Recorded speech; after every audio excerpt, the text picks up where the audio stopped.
முத்தத்தாலே பெண்ணே சேலை நெய்வேன் கண்ணே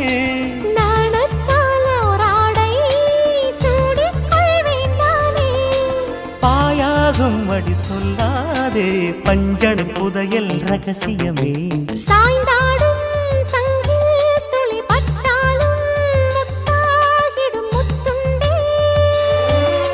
செம்பூவே பூவே உன் மேகம் நான் வந்தால் ஒரு வழியுண்டோ மன்னவன் விரல்கள் பல்லவன் ஒளியோ படை கொண்டு நடக்கும் மன்மத சிலையோ இமைகளும் உதடுகள் ஆகுமோ வெட்கத்தின் விடுமுறை ஆயுடின் வரைதானோ செம்பூவே